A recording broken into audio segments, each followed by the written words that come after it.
The Man-Eating Leopard of Rudraprayag. Episode 3. Epoch 14 Retreat.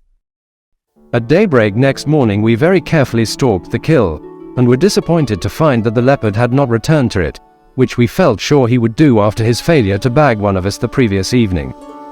During the day, while Ibbotson dealt with some office work that had been sent out to him, I took a rifle and went off to see if I could get a shot at the leopard.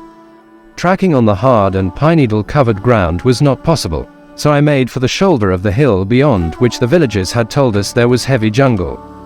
Here I found the ground very difficult to negotiate, for, in addition to dense scrub jungle through which it was not possible to penetrate, there was a series of rock cliffs on which it was impossible for a human being to find foothold. In this area there was a surprisingly large herd of game, and on the paths that intersected it I found the tracks of kaka, burrel, pig, and a solitary sow.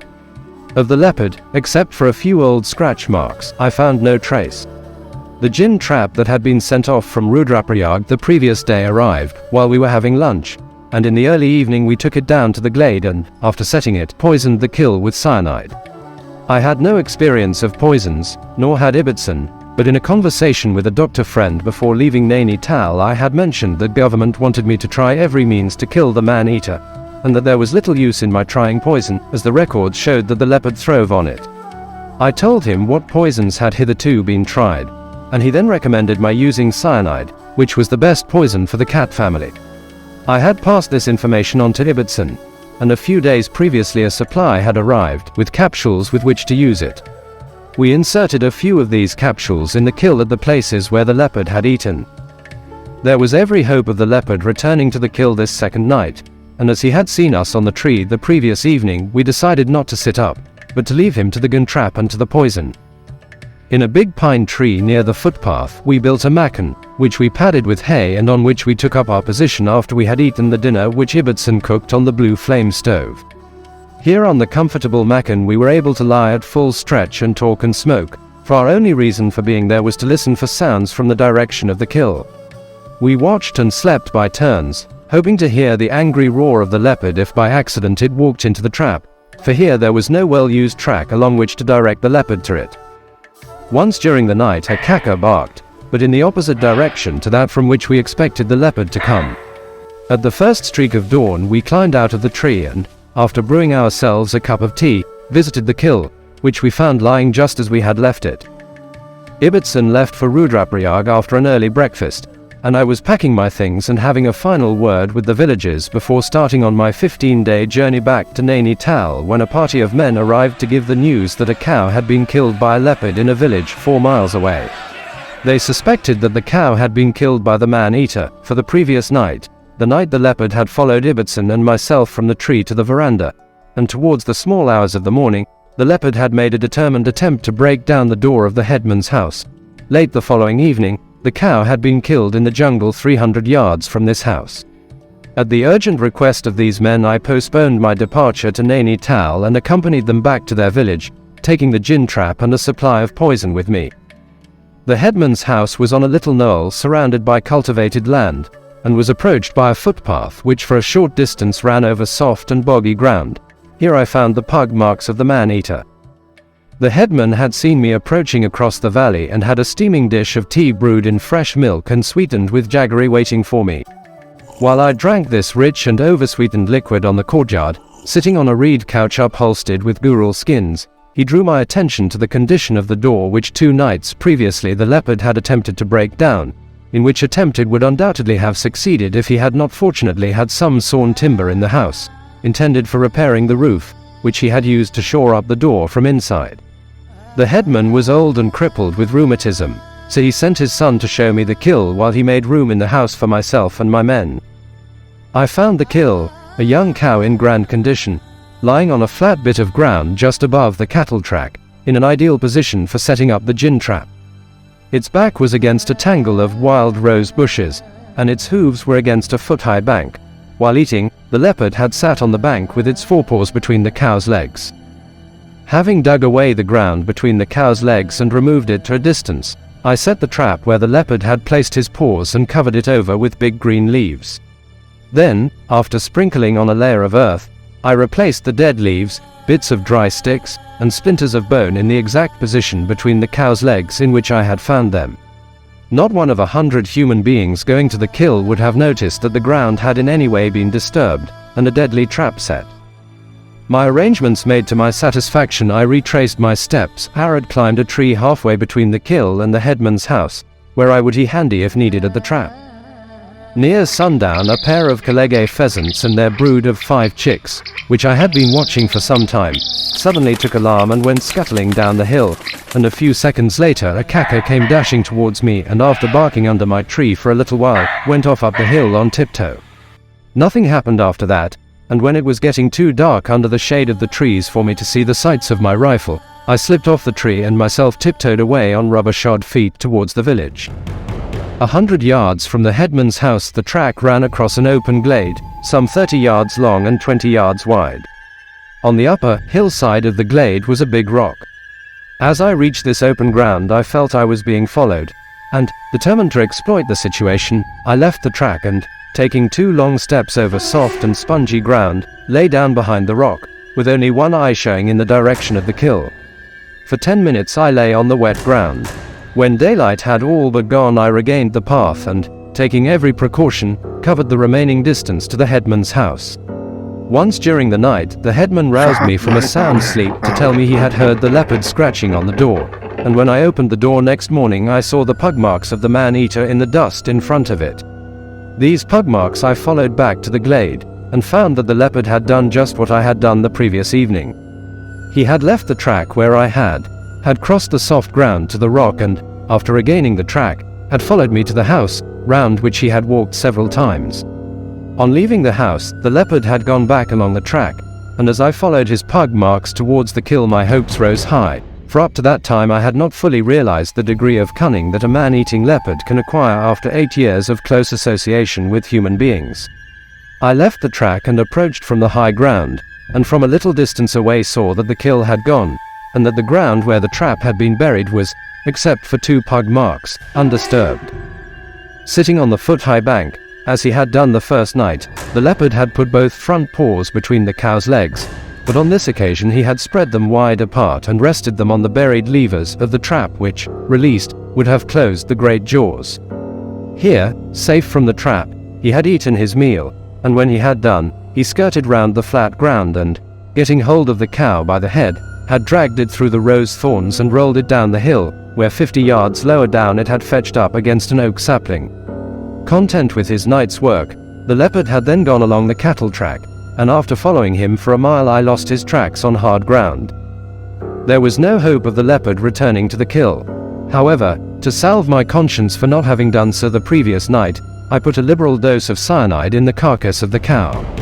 Truth to tell, I hated the very thought of using poison then, and I hated no less now. I visited the kill in the morning and found that a leopard had eaten all the portion of the cow that I had poisoned.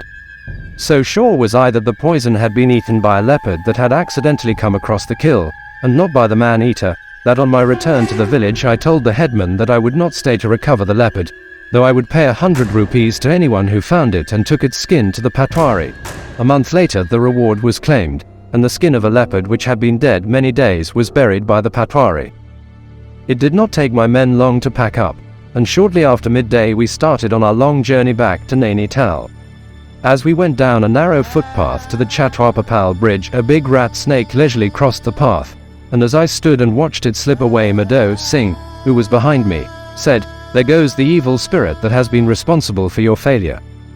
My action in leaving Garhwal to the tender mercies of the man-eater may appear heartless to you. It did so to me, and was adversely criticized in the press, for the leopard at that time was daily mentioned in the Indian papers. In extenuation I would urge that an effort entailing great strain cannot be indefinitely sustained. There were 24 hours in every day of the many weeks I spent in Garhwal, and time again after sitting up all night, I walked endless miles next day, visiting distant villages from which reports had come of unsuccessful attacks by the man-eater.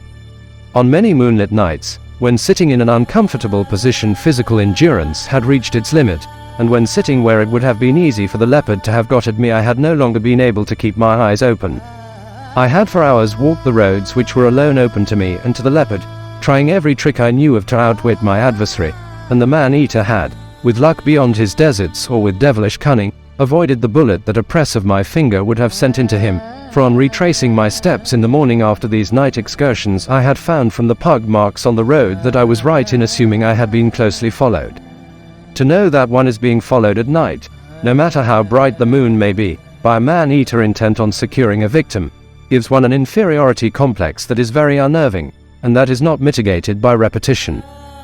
Tired out in mind and in body, my longer stay at Rudraparyag would not have profited the people of Garhwal, and it might have cost me my own life. Knowing that the temporary abandonment of my self-imposed task would be severely criticized by the press, but that what I was now doing was right, I plodded on towards my distant home, having assured the people of Garhwal that I would return to help them as soon as it was possible for me to do so. Epoch 15 Fishing Interlude. I left the scene of my failure, weary and dispirited, in the late autumn of 1925, and returned to continue my labor, refreshed and full of hope, in the early spring of 1926. On this my second visit to Garhwal in pursuit of the man-eater, I traveled by train to Kotdwara and went from there by foot to Pauri, thus saving 8 days on the journey. At Pauri, Ijaz joined me and accompanied me to Rudraparyag. During my 3 months' absence from Garhwal, the man-eater had killed 10 human beings, and during these 3 months no attempt had been made by the terror-stricken inhabitants to kill the leopard. The last of these 10 kills, the victim was a small boy, had taken place on the left bank of the Alaknanda, 2 days before our arrival at Rudraparyag. We had received telegraphic news of this kill at Pauri, and though we had traveled as fast as it was possible for us to do, we were disappointed to learn from the Patwari, who was awaiting our arrival at the inspection bungalow, that the leopard disposed of the entire kill the previous night, leaving nothing of its small victim over which we could sit. The boy had been killed at midnight in a village 4 miles from Rudraparyag, and as it was unlikely that the leopard had crossed the river after his undisturbed feed, we took steps immediately on our arrival to close the 2 suspension bridges. During the winter, Ijaz had organized a very efficient intelligence service throughout the area in which the man-eater was operating. If in this area a dog, goat, cow, or human being was killed, or an attempt made to force open a door, news of the occurrence was conveyed to us by the service, and in this way we were able to keep in constant touch with the man-eater. Hundreds of false rumors of alleged attacks by the man-eater were brought to us, entailing endless miles of walking, but this was only to be expected, for in an area in which an established man-eater is operating, everyone suspects their own shadows, and every sound heard at night is attributed to the man-eater. One of these rumors concerned a man by the name of Galtu, a resident of Kunda, a village 7 miles from Rudraparyag on the right bank of the Alaknanda. Galtu left the village in the evening to spend the night in his cattle shed a mile away from the village, and when his son went to the shed next morning he found his father's blanket half in and half out of the door of the shed, and in a patch of soft ground nearby he found what he thought was drag mark, and near it the pug marks of the man-eater. Returning to the village he raised an alarm, and while 60 men went off to search for the body, 4 men were dispatched to Rudraparyag to inform us.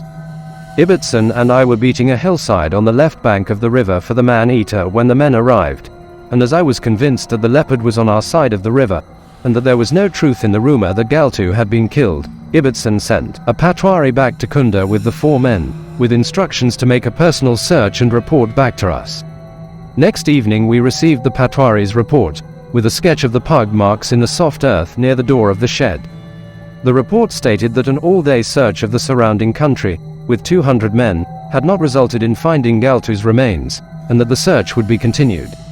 The sketch showed 6 circles, the inner one as large as a plate, with 5 equally spaced circles round it, each the size of a teacup. All the circles had been made with a compass.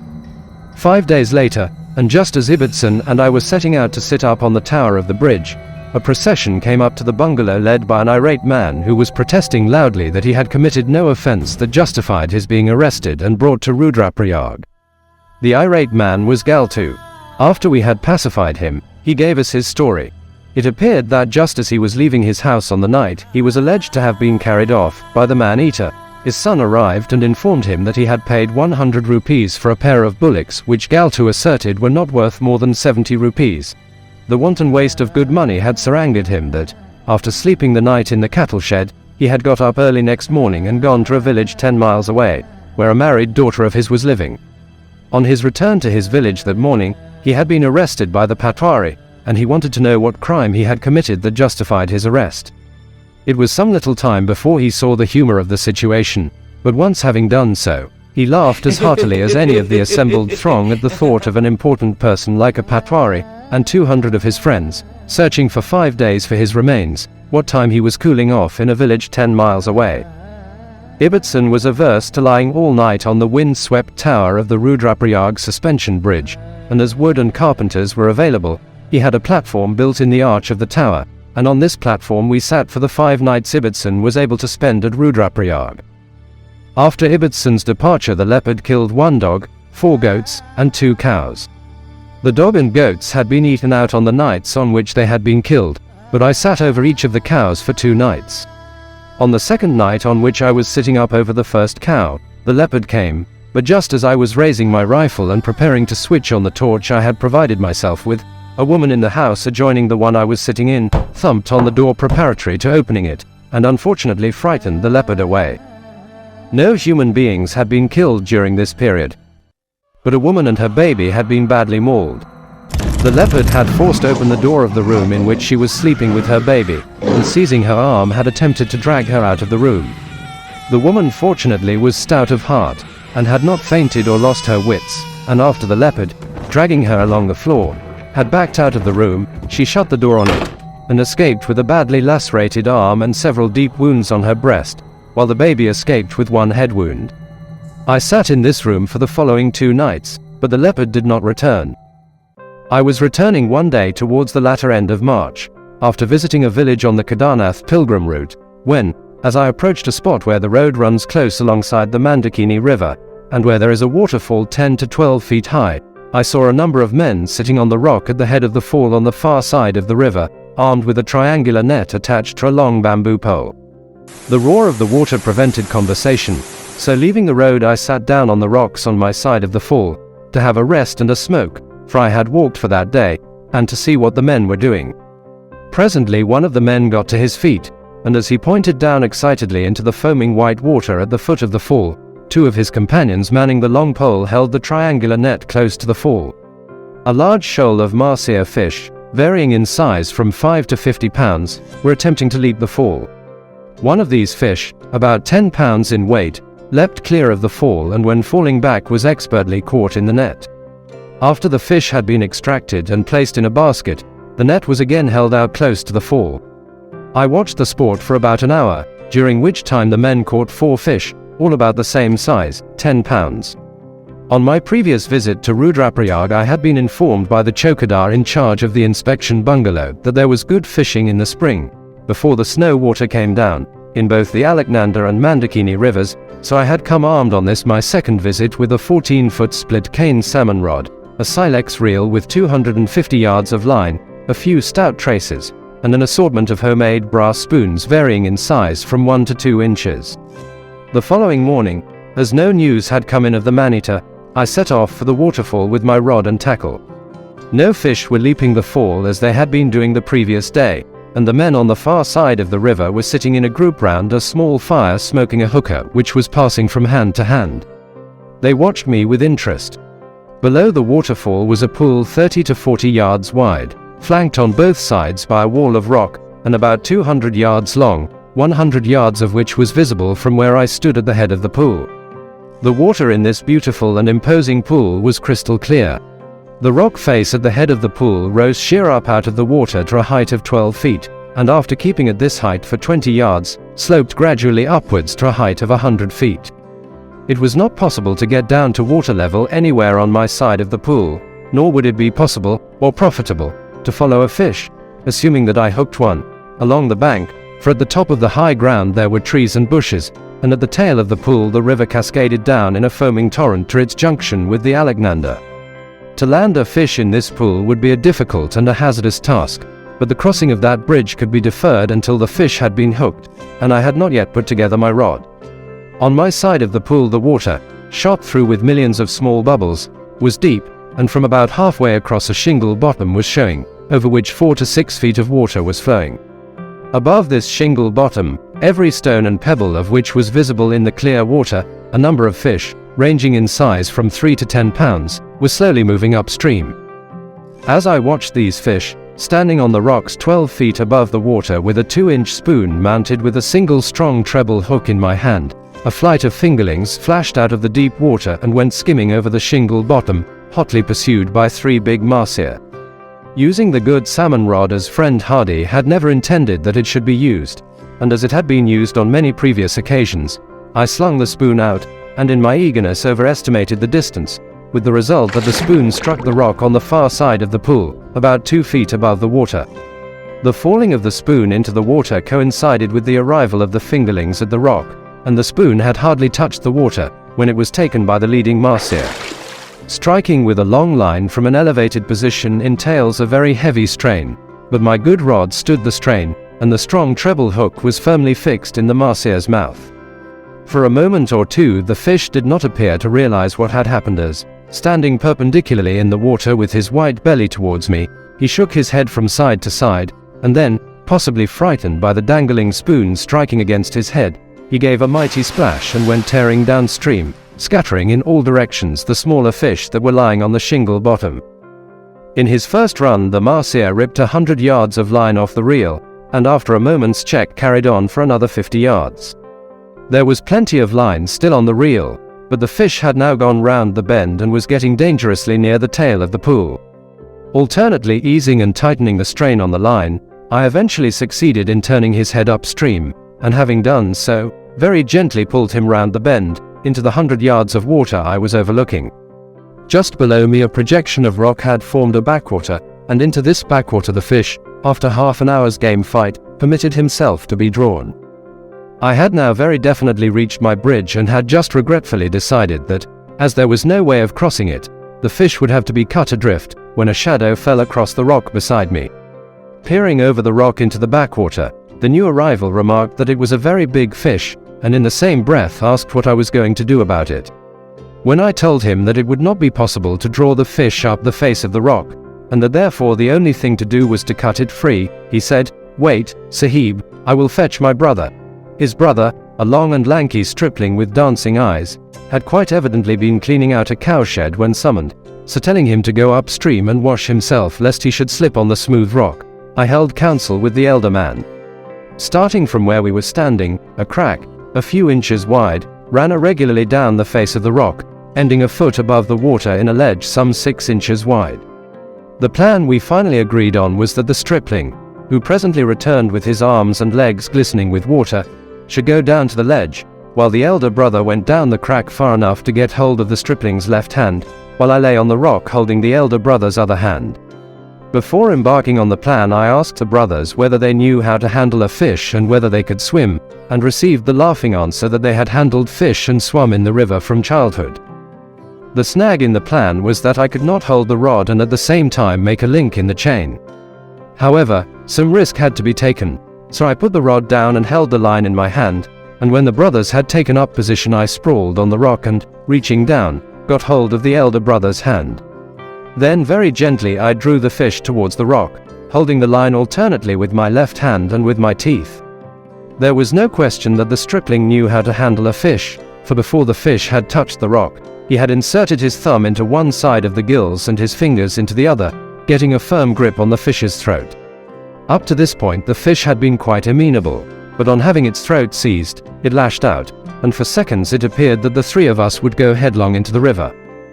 Both brothers were bare-footed, and when I had been relieved of the necessity of holding the line and was able to help with both hands, they turned and, facing the rock, worked their way up with their toes, while I pulled lustily from on top.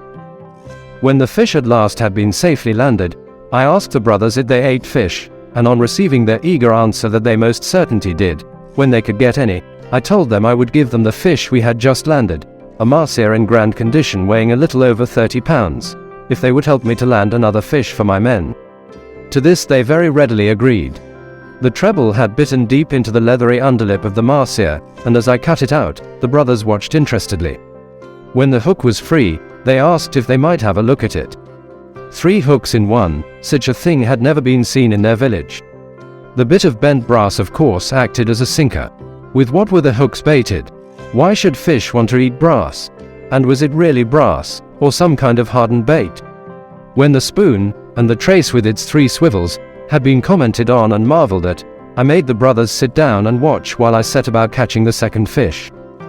The biggest fish in the pool were at the foot of the fall, but here in the foaming white water, in addition to mahseer, was some very big bunch, a fish that takes a spoon of dead bait very readily, and which is responsible for 90% of the tackle lost in our hill rivers through its annoying habit of diving to the bottom of the pool when hooked and getting its head under a rock, from where it is always difficult, and often impossible, to dislodge it. No better spot than the place from where I had made my first cast was available, so here I again took up my position, with rod in hand and spoon held ready for casting. The fish on the shingle bottom had been disturbed while I was playing the mahseer and by our subsequent movements on the face of the rock, but were now beginning to return, and presently an exclamation from the brothers, and an excited pointing of fingers, drew my attention to a big fish downstream where the shingle bottom ended and the deep water began. Before I was able to make a cast, the fish turned and disappeared in the deep water, but a little later it reappeared, and as it came into the shallow water I made a cast, but owing to the line being wet the cast fell short. The second cast was beautifully placed and beautifully timed, the spoon striking the water exactly where I wanted it to. Waiting for a second to give the spoon time to sink, I started to wind in the line, giving the spoon just the right amount of spin, and as I drew it along in little jerks, the mahseer shot forward, and next moment, with the hook firmly fixed in his mouth, jumped clean out of the water, fell back with a great splash, and went madly downstream, much to the excitement of the spectators, for the men on the far bank had been watching the proceedings as intently as the brothers. As the reel spun round and the line paid out, the brothers, now standing one on either side of me, urged me not to let the fish go down the run at the trail of the pool. Easier said than done, for it is not possible to stop the first mad rush of a mahseer of any size with risking certain break, or the tearing away of the hook hold. Our luck was in, or else the fish feared the run, for when there was less than 50 yards of line on the reel he checked, and though he continued to fight gamely he was eventually drawn round the bend, and into the little backwater at the foot of the rock. The landing of this second fish was not as difficult as the landing of the first had been, for we each knew our places on the rock and exactly what to do.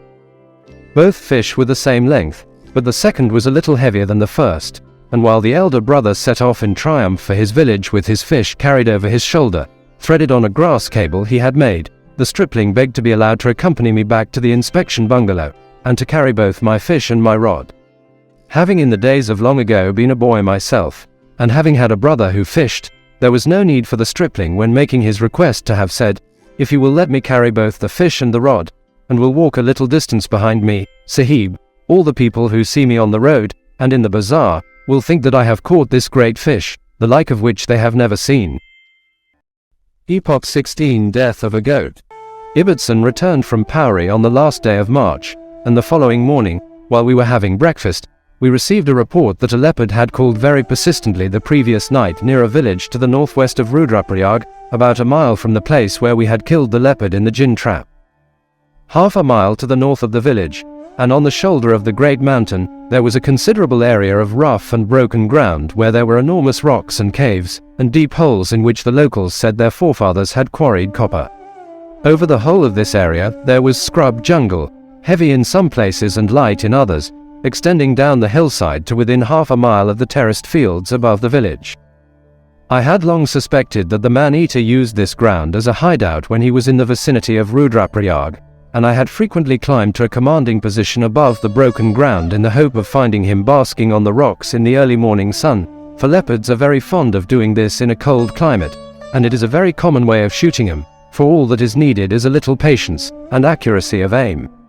After an early lunch, Ibbotson and I set out armed with our 275 rifles, and accompanied by one of Ibbotson's men carrying a short length of rope. At the village we purchased a young male goat, the leopard having killed all the goats that I had purchased from time to time.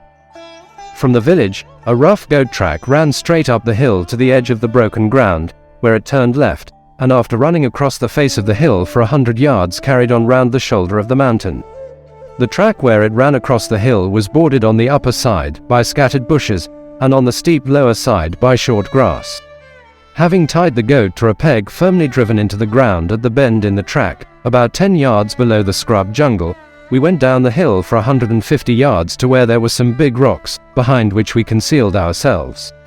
The goat was one of the best callers I have ever heard. and while his shrill and piercing bleat continued, there was no necessity for us to watch him, for he had been very securely tied and there was no possibility of the leopard carrying him away. The sun, a fiery red ball, was a hand's breadth from the snow mountains above Kedarnath when we took up our position behind the rocks, and half an hour later, when we had been in shadow for a few minutes, the goat suddenly stopped calling. Creeping to the side of the rock and looking through a screen of grass, I saw the goat with ears cocked, looking up towards the bushes. As I watched, the goat shook his head and backed to the full length of the rope. The leopard had undoubtedly come, attracted by the calling of the goat, and that he had not pounced before the goat became aware of his presence was proof that he was suspicious. Ibbetson's aim would be more accurate than mine, for his rifle was fitted with a telescopic sight, so I made room for him, and as he lay down and raised his rifle I whispered to him, examine carefully the bushes in the direction in which the goat was looking, for I felt sure that if the goat could see the leopard, and all the indications were that it could, Ibbetson should also be able to see it through his powerful telescope. For minutes Ibbetson kept his eye to the telescope and then shook his head, laid down the rifle, and made room for me. The goat was standing in exactly the same position in which I had last seen it, and taking direction from it I fixed the telescope on the same bush at which it was looking. The flicker of an eyelid, or the very least movement of ear or even whiskers, would have been visible through the telescope, but though I also watched for minutes I too could see nothing. When I took my eye away from the telescope I noted that the light was rapidly fading, and that the goat now showed as a red and white blur on the hillside. We had a long way to go, and waiting longer would be both useless and dangerous, so getting to my feet I told Ibbetson it was time for us to make a move. Going up to the goat, who from the time he had stopped bleating had not made a sound, we freed it from the peg, and with the man leading it we set off for the village. The goat quite evidently had never had a rope round its neck before and objected violently to being led, so I told the man to take the rope off, my experience being that when a goat is freed after having been tied up in the jungle, through fear or for want of companionship it follows at heel like a dog. This goat, however, had ideas of its own, and no sooner had the man removed the rope from its neck, than it turned and ran up the track. It was too good a calling goat to abandon. It had attracted the leopard once, and might do so again. Moreover, we had only a few hours previously paid good money for it, so we in turn ran up the track in hot pursuit. At the bend, the goat turned to the left, and we lost sight of it. Keeping to the track, as the goat had done, we went to the shoulder of the hill where a considerable extent of the hill, clothed in short grass, was visible, and as the goat was nowhere in sight we decided it had taken a short cut back to the village, and started to retrace our steps. I was leading, and as we got halfway along the 100 yards of track, bordered on the upper side by scattered bushes and on the steep lower side by short grass, I saw something white on the track in front of me. The light had nearly gone, and on cautiously approaching the white object I found it was the goat, laid head and tail on the narrow track, in the only position in which it could have been laid to prevent it from rolling down the steep hillside. Blood was oozing from its throat, and when I placed my hand on it the muscles were still twitching. It was as though the man-eater, for no other leopard would have killed the goat and laid it on the track, had said, "Here, if you want your goat so badly, take it, and as it is now dark and you have a long way to go, we will see which of you lives to reach the village." I do not think all three of us would have reached the village alive if I had not, very fortunately, had a full box of matches with me. Ibbetson at that time was a non-smoker. Striking a match and casting an anxious look all round and taking a few hurried steps, and then again striking another match, we stumbled down the rough track until we got to within calling distance of the village. Then, at our urgent summons, men with lanterns and pine torches came up to meet us. We had left the goat lying where the leopard had placed it, and when I returned at daybreak next morning I found the pug marks of the man-eater where he had followed us down to the village, and I found the goat untouched and lying just as we had left it. Epoch 17 Cyanide Poisoning. As I was returning to the inspection bungalow after visiting the goat that had been killed the previous night, I was informed in the village that my presence was urgently needed at Rudraparyag, for news had just been received that the man-eater had killed a human being the previous night. My informants were unable to give me any particulars as to where the kill had taken place, but as the pug marks of the man-eater showed that, after following us to the village, it had gone back up the goat track and turned right at the bend, I assumed, rightly, as I later found, that the leopard, after failing to bag one of us, had secured a victim farther up the mountainside. At the bungalow I found Ibbotson in conversation with a man by the name of Nand Ram. Nand Ram's village was about 4 miles from where we had sat the previous evening.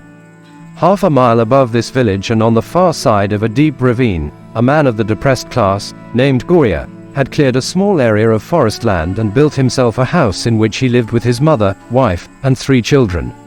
At daybreak that morning, Nand Ram had heard the wailing of women from the direction of Goria's house and, on his shouting out and asking what was wrong, he had been informed that the man of the house had been carried off by the man-eater half an hour previously. With this information, Nand Ram had come hot foot to the inspection bungalow. Ibbotson had had the Arab and the English mare saddled, and after we had eaten a good meal we set out, with Nand Ram to show us the way. There were no roads on the hill, only goat and cattle tracks, and as the big English mare found the hairpin bends on these tracks difficult to negotiate, we sent the horses back and did the rest of the hot and steep climb on foot. Arrived at the little isolated clearing in the forest, the 2 distracted women, who appeared to be nursing the hope that the man of the house might still be alive, showed us where Goria had been sitting near the door of the house when the leopard had seized him. The leopard had caught the unfortunate man by the throat, thus preventing him from making any sound, and after dragging him for 100 yards had killed him. Then he had carried him for 400 yards to a little hollow surrounded by dense brushwood. The wailing of the women and the shouting of Nand Ram had evidently disturbed the leopard at his meal, for he had only eaten the throat and jaw, and a small portion of one shoulder and thigh. There were no trees within sight of the kill on which we could sit, so we poisoned the kill with cyanide at the 3 places where the leopard had eaten, and as it was now getting towards evening we took up position on a hill several hundred yards away, from where we could overlook the hollow in which the kill was lying. The leopard was undoubtedly in the dense brushwood, but though we lay in our concealed position and watched for 2 hours, we saw nothing of him. At dusk we lit the lantern we had provided ourselves with, and went back to the bungalow. We were up very early next morning, and it was just getting light when we again sat down on the hill overlooking the hollow. We saw and heard nothing, and when the sun had been up an hour, we went to the kill. The leopard had not touched the 3 places where we had buried the poison, but had eaten the other shoulder and leg, and had then carried the body away for a short distance and hidden it under some bushes. Again there were no trees overlooking the kill on which we could sit, and after a prolonged discussion we eventually decided that while Ibbotson went down the hill for a mile to a village where there was a big mango tree, in which he could make himself a makan and spend the night, I would sit about 400 yards from the kill, over a village path on which the previous day we had seen the pug marks of the man-eater. The tree I selected to sit in was a rhododendron which many years previously had been cut about 15 feet above ground. Stout branches had grown out from the cut, and sitting on the old stump surrounded by the branches I had a perfect seat and perfect concealment.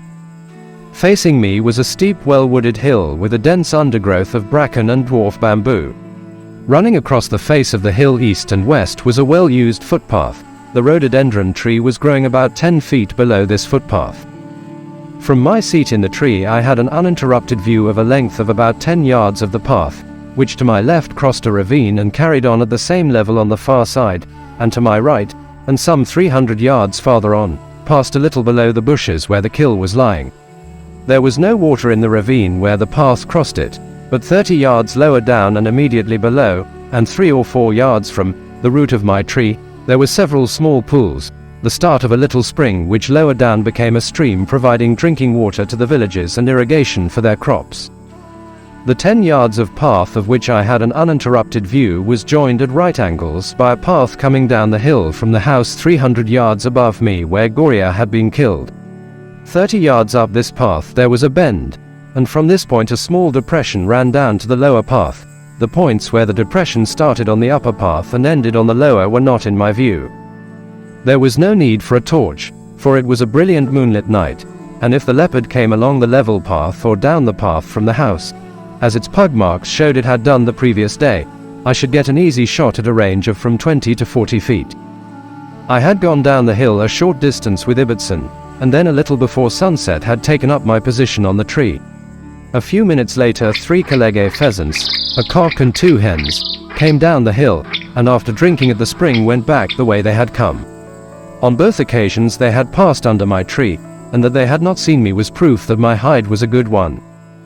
The early part of the night was silent, but at 8 o'clock a kaka started barking in the direction of the kill. The leopard had arrived, and I was convinced he had not gone to the kill along either of the paths I was watching.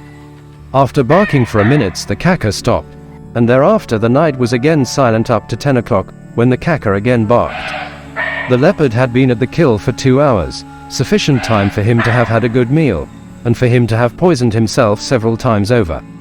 And there was a good chance of his having done so, for on this second night, the kill had been very effectively poisoned, the cyanide having been buried deep in the victim's flesh. Without closing an eye, I sat watching the hill in front of me, where the moonlight was so brilliant that I could clearly see every blade of grass, and at 2 a.m. I heard the leopard coming down the path from the direction of the house. I had scattered dry leaves on this path, and also on the lower path, with the object of getting some warning of the leopard's approach, and that he was now walking carelessly over these leaves, and not making any attempt at silence, filled me with hope, though I expected within the next few seconds to put a bullet into him, that all was not well with him. At the bend in the path, the leopard made a short pause, and then leaving the path entered the little depression and followed it down to the lower path, on reaching which he again paused. I had sat without movement for hours with my hands on the rifle lying across my knees, and as I was convinced that he would come along the path, I decided to let him pass in front of me, and when there was no longer any danger of his seeing the movement, raised the rifle to my shoulder, and hit him where I wanted to. For seconds I watched the path, expecting to see his head appear from behind the screen of branches, and then, when tension was becoming unbearable, I heard him jump down off the path and come diagonally across the hill towards my tree. For a moment I thought he had in some mysterious way become aware of my presence on the tree and, not liking the flavor of his last kill, was intent on securing another human victim.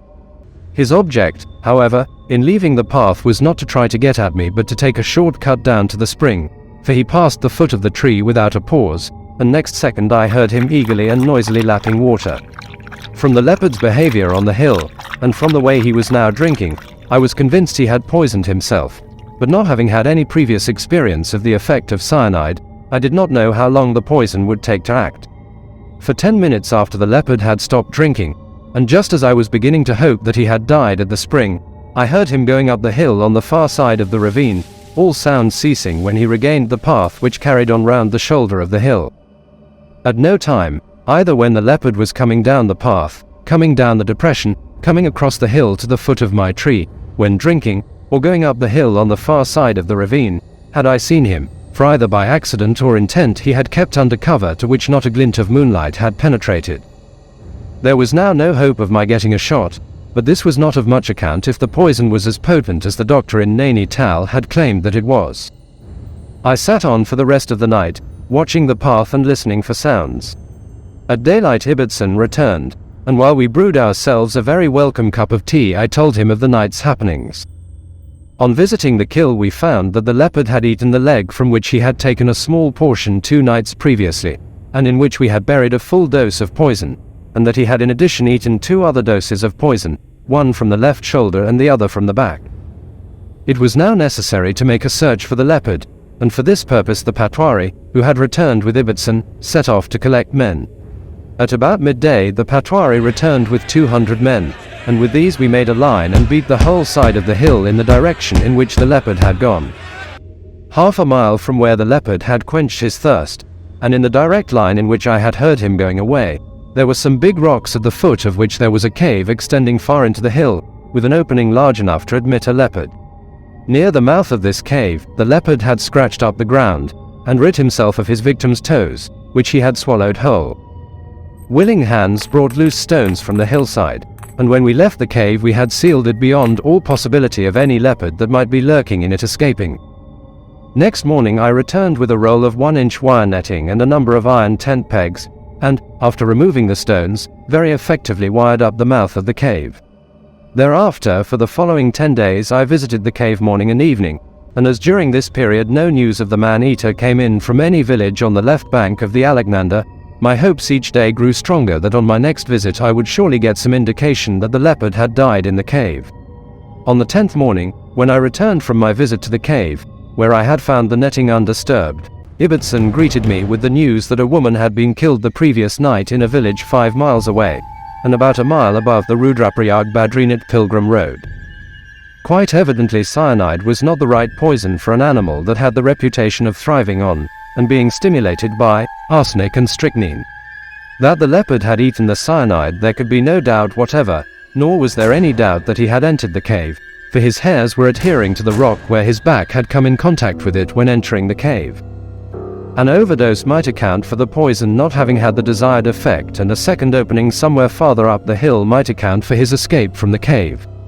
Even so, it was no longer any matter of surprise to me, who had only been acquainted with the leopard for a few short months, that the people of Garhwal, who had lived in close and intimate association with him for 8 long years, should credit him, animal or spirit, with supernatural powers, and that they should cling to the belief that nothing but fire would rid him of this evil spirit.